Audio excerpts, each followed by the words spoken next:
Hello everyone. In today's video, we are going to talk about reinstating the 501c3 tax-exempt status.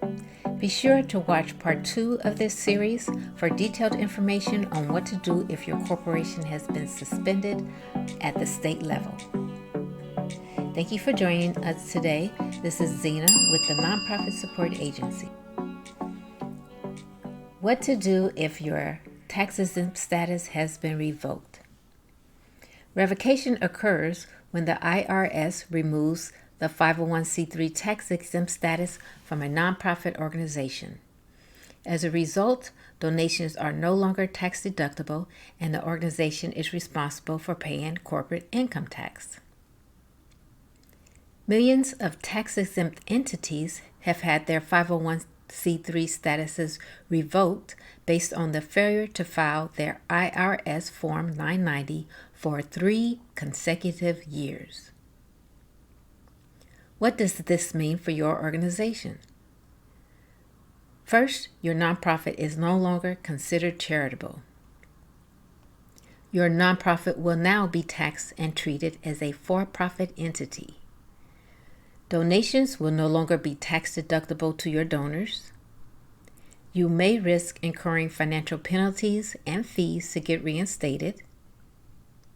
You may lose donors, and you may lose grants and other funding sources. In addition to losing your 501c3 tax-exempt status, the IRS imposes a $20 per day late fee up to $10,000 for each 990 the organization fails to file. Automatic revocation occurs after 3 years, so these fines can add up very quickly.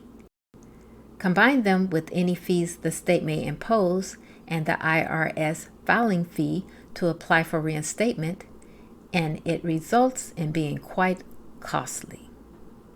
So what can you do? Is there any hope? How to get back on track. While losing the 501c3 tax-exempt status to automatic revocation is costly, it is possible to gain reinstatement. Looking at the penalty fees and potential back taxes, starting over and forming a new organization may be enticing. However, back taxes, filing requirements, and late fees do not simply disappear. Not only do employee ID numbers link to individual Social Security numbers, but the IRS reviews applications to ensure new organizations are not replacing revoked organizations. Deciding to ignore past requirements and form a new organization is unethical and a beeline to getting caught by the IRS.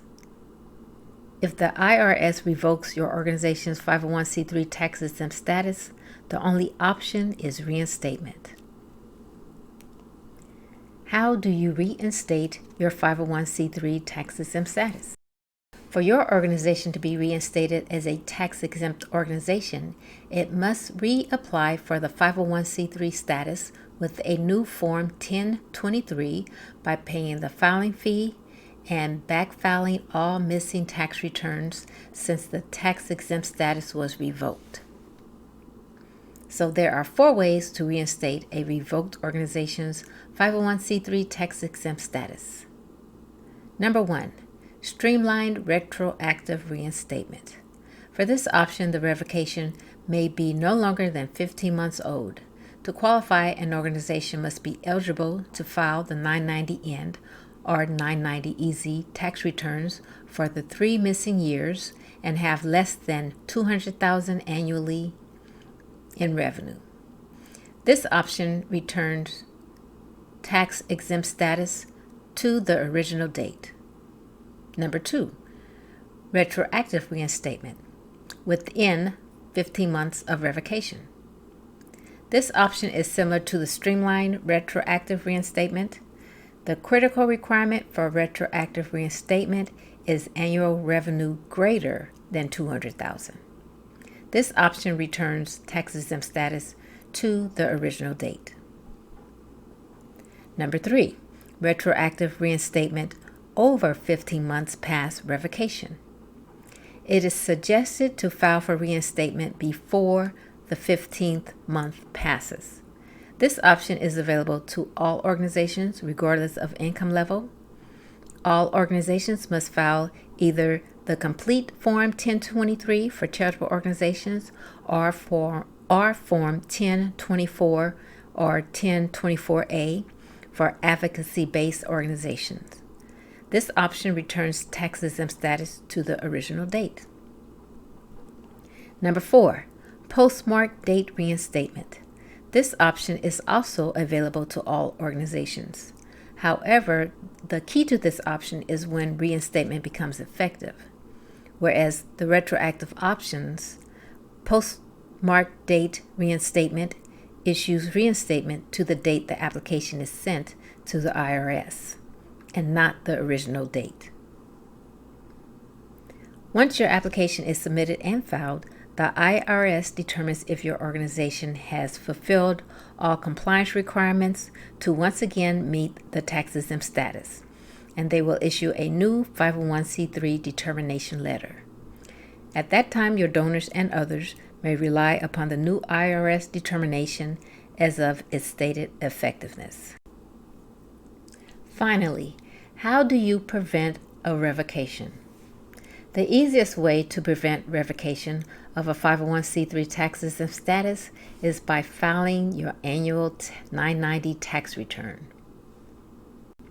The IRS requires all nonprofits to file a Form 990 each and every year. Additionally, each state has a set of annual reporting requirements which can cause similar compliance issues. So we will talk about that in part 2 of this series. So for detailed information on what to do if your corporation has been suspended by the state, please check the link below. We will leave a link in the description for video number 2. As always, thank you for joining us. Please like, share, and subscribe to our channel. Thank you, and we will see you in the next video.